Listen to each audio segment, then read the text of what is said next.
the fans are there to watch me play. I want to impress that guy way up on top who probably worked his ass off to get a ticket or to get money to buy the ticket. You really cared about the guy who sat in the top deck at the Palace in Auburn Hills to watch you when you came to Detroit? Yeah, because I know he's probably yelling at me, and I want to shut him up. A world built on applause, victories, and unmatched greatness, yet surrounded by a silence that feels heavier than any championship trophy he ever lifted. Every morning, when the sun barely touches the windows of his massive Florida estate, Jordan walks through long hallways filled with the symbols of a life larger than life itself. The 6 championship banners, the MVP trophies, the Olympic gold medals, the framed photos of unforgettable moments, and jersey after jersey, each one representing another chapter of dominance. To the outside world, these walls tell the story of a man who conquered everything. But to Michael, they remind him of the price he paid to become immortal. Because hidden behind the glory is a truth he never chose, a truth he never expected to face.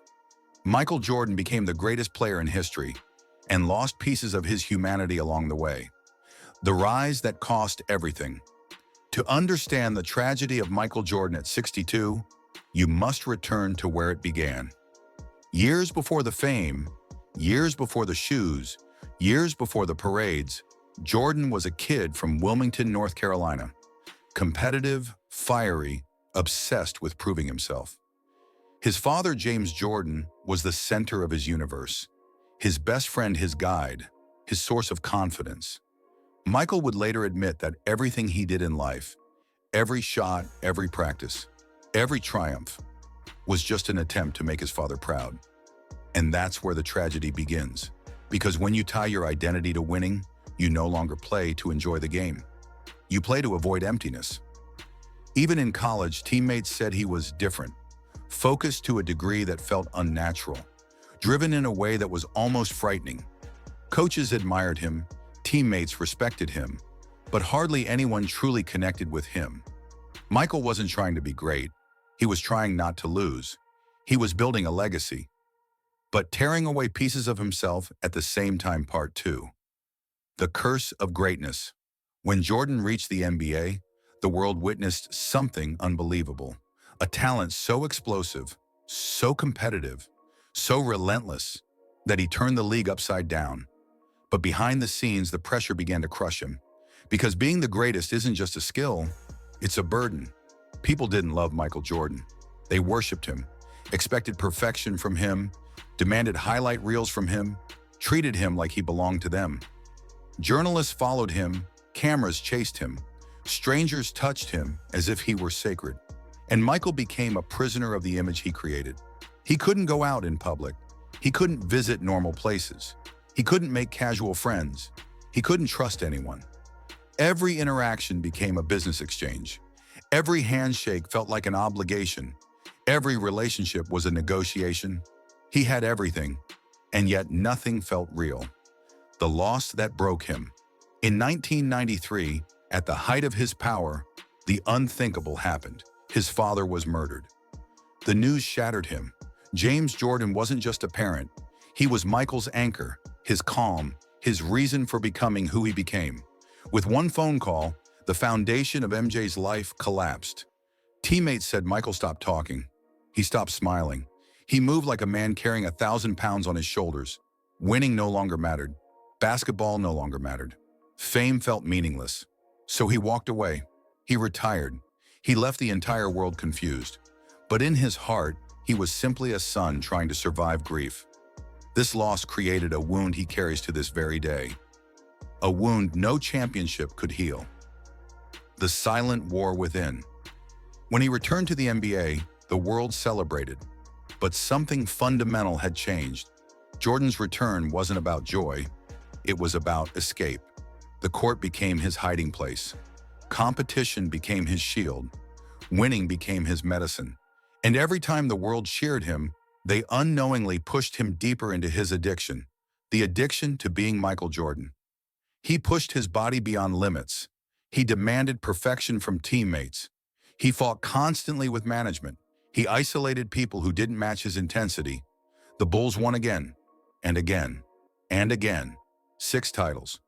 each one costing him more than the last. By the time he hit his final game in 1998, he wasn't just exhausted physically, he was hollow emotionally when the spotlight turned off. He didn't know who he was anymore. After the game ends, the battle begins. After the game ends, the battle begins. Retirement is easy for most athletes. But for Jordan, it was torture. He tried business, he tried golf, he tried ownership, he tried everything. But nothing replicated the high of competition. Friends say he became restless, agitated, short-tempered, obsessive. He gambled not for money, but because the thrill reminded him of the court. He played golf for hours because it gave him something to conquer. He spent nights in private clubs, drinking, smoking cigars, trying to fill the void. But nothing worked. Because the one thing he needed, the roar of the crowd, was gone forever, the emperor with no company. Today at 62, Michael Jordan is still rich beyond measure, still famous, still respected, still worshipped, but he's also deeply, painfully isolated. Those who know him say he struggles to maintain close friendships. He doesn't open up emotionally. He rarely talks about his feelings. He hides behind alcohol and competition.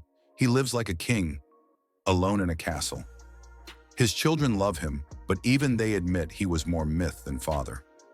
His first marriage collapsed under the pressure of fame. His second marriage is quiet, distant, and largely private. Most days he wakes up in a mansion that feels more like a museum, full of history but empty of warmth. Jordan once admitted, "Every day I wish I could go back to being just a regular guy." Imagine the greatest athlete in history wishing he wasn't himself. That is heartbreaking beyond words. When the world moves on, the saddest truth is this: the world has moved on. New stars have taken over the spotlight. LeBron, Steph, Giannis, Wembanyama. Kids know his shoes more than his story. And Jordan, who once commanded the world, now sits quietly, watching from the sidelines. He attends games occasionally, people still cheer, but it's not the same. He knows it. He feels it. The game he defined no longer needs him. The final opponent. Michael Jordan defeated everyone. Magic Bird Ewing Barkley, Malone Stockton, time after time after time.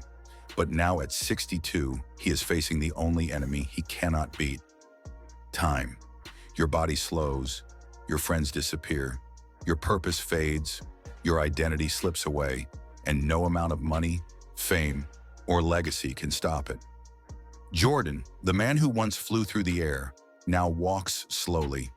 The man who once electrified the world now lives in quiet.